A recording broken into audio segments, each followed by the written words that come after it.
Dan untuk membahas lebih lanjut terkait Joko Chandra sudah bergabung bersama kami Bonyamin Saiman, Koordinator Masyarakat Anti Korupsi MAKI. Assalamualaikum, selamat sore Mas Bonyamin. Sore, Assalamualaikum warahmatullahi wabarakatuh. Ya, Mas Bonyamin, langsung saja ada dugaan keterlibatan orang dalam Polri, perwira tinggi mengenai surat jalan ini. Anda juga sudah punya datanya. Apa catatan Anda? Ya, sebenarnya kan saya ingin menyampaikan itu kepada DPR, tapi karena siang ini Mabes Polri melalui Pak Argo Yuwono sudah membuka, ya memang ada satu rangkaian di kepolisian yang memudahkan Joko Chandra itu untuk hilang cekal dan bisa bepergian kemana-mana. Baik, aksesnya seperti apa? Siapa yang membuka akses ke petinggi kepolisian, Pak Boy? Saya mohon maaf tidak bisa tahu itu juga, karena ini kan sepotong-sepotong. Awalnya itu kan karena PK, lawyernya ngomong punya KTP, kaget saya. Terus kemudian punya akses untuk mencari data itu. Dapatlah memang dia mencetak KTP tanggal 8 Juni. Terus mengajukan PK 8 Juni juga siangnya. Nah, saya cari memang betul di sana ada memori PK dan saya dapat itu juga. Terus kemudian dapat sepotong lagi paspor yang dibuat tanggal 22 Juni dan jadinya tanggal 23 Juni di Imigrasi Jakarta Utara. Terus kemudian dapat juga sepotong surat permintaan dari Sekretaris NCB Interpol meminta itu cekal Joko Chandra dicabut di imigrasi.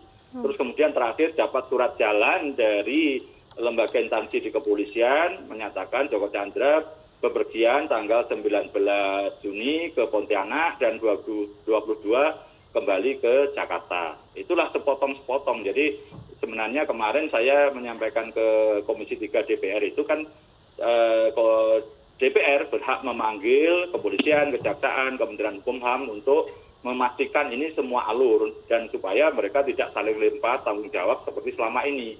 Karena imigrasi selalu ngomong bahwa dia menghapus cekal karena NCB Interpol.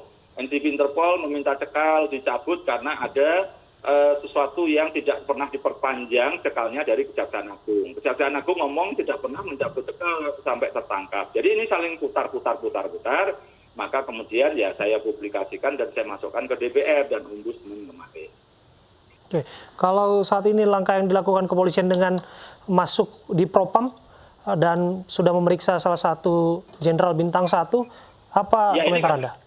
Ini kan bagian dari proses yang Lurah Grogol Selatan kan juga sudah dicopot kemarin karena dianggap hanya melayani istimewa pagi-pagi dan tanpa memberikan kebebasan kepada petugas yang mengurusi EKTP, itu aja dicopot. Nah, kalau ini di kepolisian bahkan ada Bintang 1 yang bikin surat jalan dan prosesnya Propam, setidak-tidaknya juga dicopot jabatannya nanti. Dan ini kan supaya apa? Ada punishment terhadap orang-orang yang diduga melanggar dan supaya tidak terulang lagi di kemudian hari. Minimal kan itu.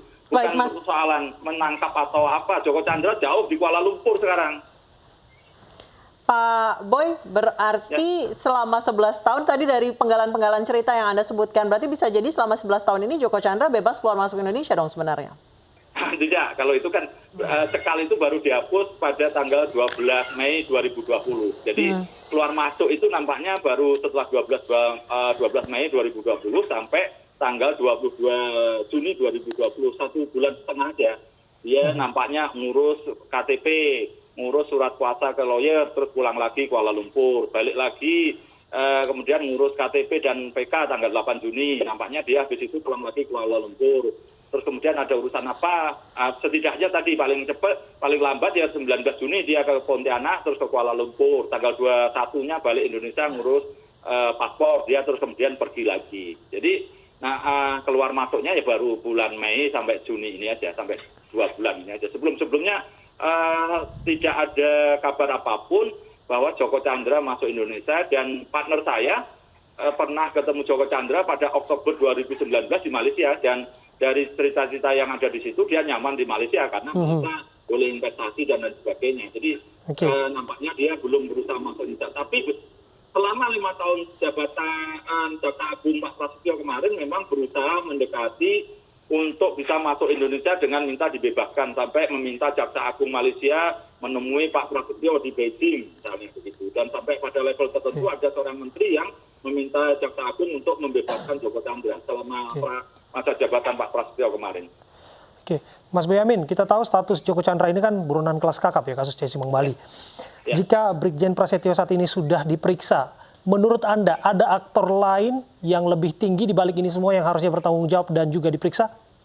Ada yang berkaitan dengan di NCB Interpol yang di bawah kepolisian juga, karena justru sumber masalahnya di sana. Imigrasi itu ekornya, terus ini surat jalan ini juga ekornya, KTP juga ekornya. Sumber masalahnya justru di NCB Interpol Indonesia, karena dia yang justru meminta pada Jaksa Agung waktu itu menanyakan sebenarnya begitu bagaimana status Joko Chandra. Sudah dijawab bahwa Joko Chandra itu DPO dan harus dieksekusi dan sehingga cekalnya tetap abadi kan gitu kan, DPO-nya abadi. Tapi nampaknya NCB Interpol tetap nyurati imigrasi untuk mencabut cekal dari Joko Chandra.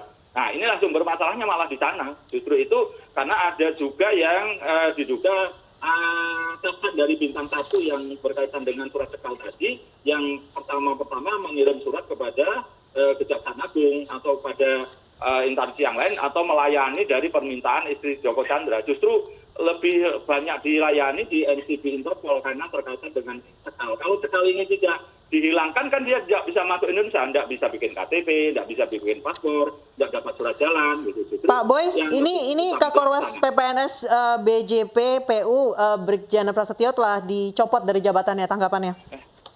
Ya memang seharusnya, kalau ini kan minimalis kalau baru dicopot itu kan. Nah, nanti kalau ada dugaan-dugaan penyalahgunaan wewenang, mestinya Propam atau Barreskrim sendiri bisa mentreatment kalau memang ada pelanggaran hukum. Kalau copot itu pasti harus, bahkan lebih tinggi lagi copot dari keanggotaan kalau memang nantinya kesalahannya fatal. Ini karena apapun kan supaya tidak terulang, minimalnya begitu. Minimalnya hanya supaya tidak terulang gitu kan.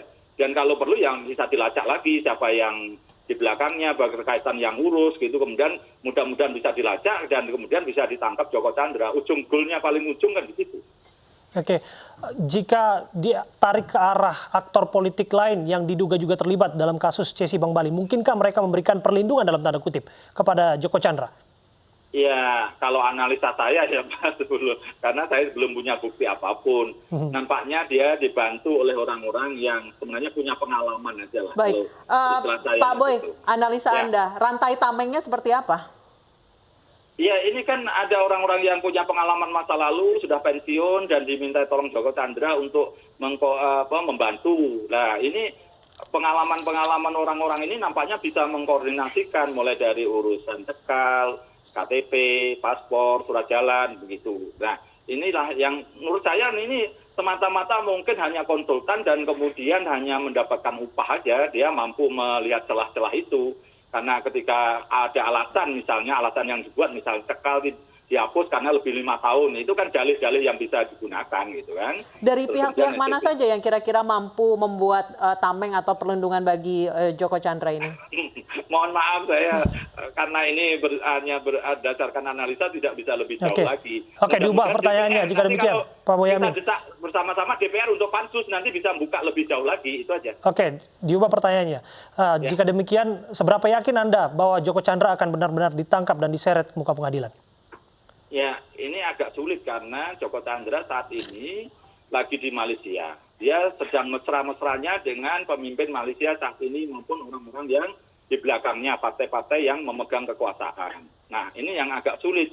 Karena proses itu sebenarnya sudah pernah dicoba Pak Prasetyo waktu Jaksa Agung untuk memulangkan Joko Chandra. Tapi sulit sekali waktu itu karena memang tipikal Pak Joko Chandra itu baik di Papua Nugini maupun di Malaysia dekat dengan kekuasaan. Jadi agak berat. Tapi itu pun tidak bisa, kemudian sangat pesimis. Saya masih optimis sepanjang pemerintah Indonesia serius untuk mengambil Joko Chandra dari Malaysia. Dan itu sebenarnya negara lain itu hanya sederhana kok. Kalau kita serius maka mereka akan membantu. Tapi kalau kita main-main ya tidak dibantu. Sehingga bisa dibalik kalau mereka tidak bantu karena kelihatan kita main-main seremonial dan hanya istilahnya ini istilahnya obor-obor belarak kalau Jawa itu ada sampah terbakar dipadamkan karena ini masyarakat bergejolak ya kemudian dibentuk tim pemburu koruptor misalnya begitu. Tapi serius tidaknya itulah yang menjadi tolak ukur akan negara lain akan